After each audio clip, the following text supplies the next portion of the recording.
విదేశాల్లో చదవాలనుకుంటున్నారా? అయితే విదేశ్ కన్సల్ట్ ని సంప్రదించండి. ధన్యవాదాలు అధ్యక్ష.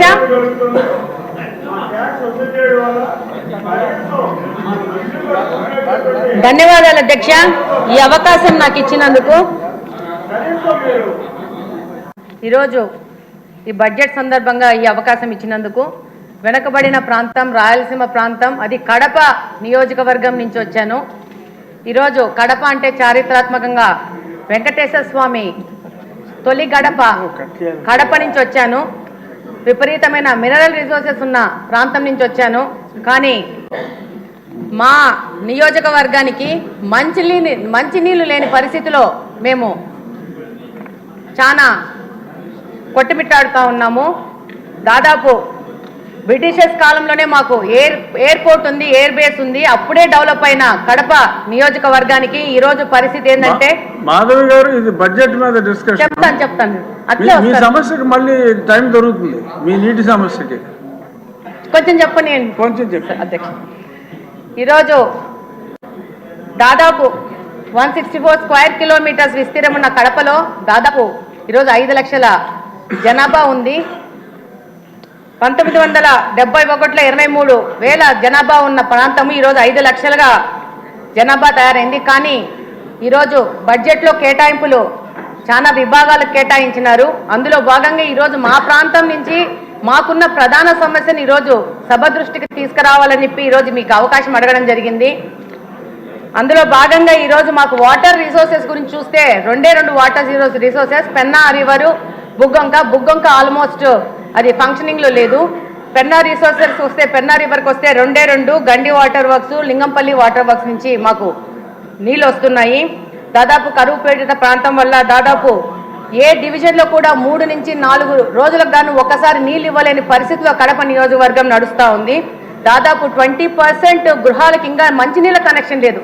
మేము కార్పొరేషన్ దాదాపు 20 సంవత్సరాలని కార్పొరేషన్గా ఏర్పడి 20 సంవత్సరాల నుంచి 10 సంవత్సరాలు కాంగ్రెస్ పార్టీ, 10 సంవత్సరాలు వైసీపీ పార్టీ కార్పొరేషన్, అక్కడున్న శాసనసభ పక్షగా వాళ్లే ఉంటూ గవర్నమెంట్లో లాస్ట్ 5 సంవత్సరాల నుంచి అదే పార్టీ ఉన్నా కూడా పూర్తి నిర్లక్ష్యానికి గురైంది.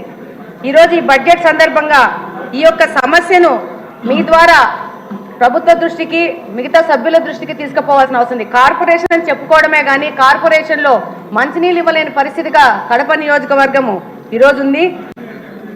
ఈరోజు దాదాపు 95% రామనాయుడు గారు ఆవిడ సమస్య వినండి సార్ కొంచెం. అవును అన్న, వినండి అన్న. 95% ప్రజలు ఇంకా తాగడానికి మంచినీళ్ళు కొనుక్కునే పరిస్థితిలో ఉన్నారు. ఎంత దుర్భరమైన పరిస్థితి అంటే, వాటర్ ప్లాంట్ల నుంచి వచ్చిన రిమైనింగ్ వాటర్ని కూడా పట్టుకొని పోయి గృహ అవసరాలకు వాడుకునే పరిస్థితిలో కడప నియోజకవర్గం ఉంది. కార్పొరేషన్కి సమ్మర్ స్టోరేజ్ ట్యాంక్ లేదు. మనకు ఎన్నో కార్పొరేషన్స్ ఉన్నాయి. అత్యంత హీన స్థితిలో ఉన్న కార్పొరేషను ఈ కడప నియోజకవర్గం యొక్క కార్పొరేషను. దాదాపు 100ల సంఖ్యలో వాటర్ ట్రీట్మెంట్ ప్లాంట్లు పెట్టుకొని వ్యాపారస్తులు నీళ్ళు అమ్ముకుంటా వ్యాపారం చేసుకునే పరిస్థితి. లాస్ట్ వైసీపీ గవర్నమెంట్లో వైసీపీ నాయకులు స్కూళ్ళని కూడా మూయించేసి దాంట్లో కూడా వాటర్ ప్లాంట్లు పెట్టుకొని నీళ్ళు అమ్ముకునే పరిస్థితులు కడప నియోజకవర్గం ఈరోజు నడుస్తూ ఉంది. దాదాపు 5 లక్షల మంది జనాభా అంటే నివేదికల ప్రకారం 135 లీటర్స్ వాటర్ పర్ హెడ్ ఇవ్వాల్సి వస్తే 5 లక్షల మందికి దాదాపు 70 MLD వాటరు ప్రొవైడ్ చేయాల్సిన పరిస్థితిలో ఉండాల్సింది. ఈరోజు 40 MLD వాటరు ఇచ్చే పరిస్థితిలోనే కడప నియోజకవర్గం ఉంది. దాదాపు 1943లో గండి వాటర్ వర్క్స్లో బ్రిటిషర్స్ వాళ్ళు అప్పుడు 20 వేల జనాభాకు 12 MLDలో ఒక ఇన్ఫ్లేషన్ వెల్స్ కట్టే, అదే ఇన్ఫ్లేషన్ వెల్స్ ఈ రోజుకు 2024వ సంవత్సరంలో కూడా అదే 12 MLD ఇన్ఫ్లేషన్ వెల్ ఇచ్చే వెల్నే వాడుకుంటూ కడపకు నీళ్ళు ఇచ్చుకుంటున్నాము. దాదాపు 5 నుంచి 6 రోజులకి నీళ్లు రాని పరిస్థితి. వచ్చిన నీళ్లు మురికి నీళ్ళు ఎందుకు వస్తున్నాయంటే, డ్రైనేజ్ వాటర్ తీసుకెళ్లి మీ అందరికీ తెలుసు కడపలో బుగ్గొంక అని ఉంటుంది, కడప నడి మధ్యలో వెళ్తూ ఉంటుంది. అందులోకి ఈ యొక్క డ్రైనేజ్ వాటర్ తీసుకెళ్లి అదే వాటరు పెన్నాలో కలిసి అదే వాటర్ మళ్ళీ పంపు చేసుకొని మళ్ళీ మా వినియోగంకు వాడుకోవాల్సిన పరిస్థితిలో ఉంది. ఒక ఎస్టీపీ లేదు, ప్లాంట్ కట్టలేని పరిస్థితిలో ఈ కార్పొరేషన్ ఉంది. నిధుల కొరత ఉంది. డెఫినెట్గా ఈ యొక్క పాత గవర్నమెంటు అంతకుముందు సోమశిల బ్యాక్ వాటర్స్ అనే ఒక పథకాన్ని ప్రకటించినారు కాంగ్రెస్ వాళ్ళ టైంలో. అది క్యాన్సిల్ అయిపోయింది. మళ్ళా తర్వాత మన తెలుగుదేశం ప్రభుత్వం ఉన్నప్పుడు 2018లో లింగంపల్లి మీద ఒక చెక్ డ్యామ్ కట్టాలని అప్పుడున్న ఇన్ఛార్జ్ శ్రీనివాస్ రెడ్డి గారు ప్రపోజల్ చేస్తే దానికి శాంక్షన్ చేశారు ఇరిగేషన్ మినిస్టర్ గారు. అది 19లో వైసీపీ గవర్నమెంట్ రాగానే దాన్ని కూడా క్యాన్సిల్ చేసిన పరిస్థితి ఏర్పడింది. ఆ తర్వాత 19 నుంచి 24వ సంవత్సరం వరకు వైసీపీ పార్టీ నుంచి గెలిచిన ఎమ్మెల్యేలందరూ రకరకాల ప్రాజెక్ట్స్ తీసుకొని వచ్చారు ప్రచారంలోకి. అందులో భాగంగా జిఎన్ఎస్ఎస్ ఎర్ర చెరువు అని చెప్పేసి ఒక ప్రాజెక్ట్ తీసుకొని వచ్చినారు. దాంతో పాటు ఒక్క నిమిషం అని అయిపోయింది, 1 minute అయిపోయింది.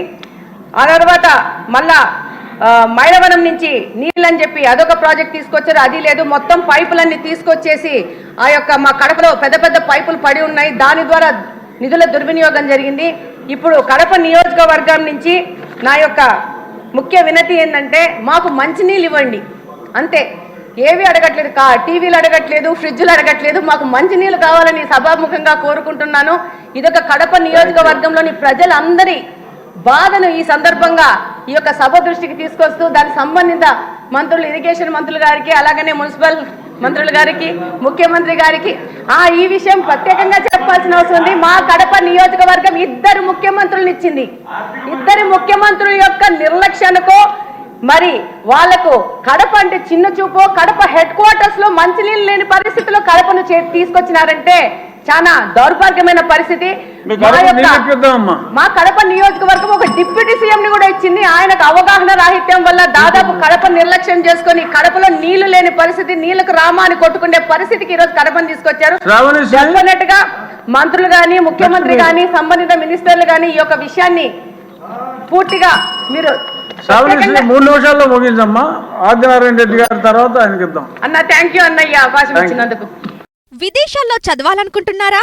అయితే విదేశ్ కన్సల్ట్ ని సంప్రదించండి.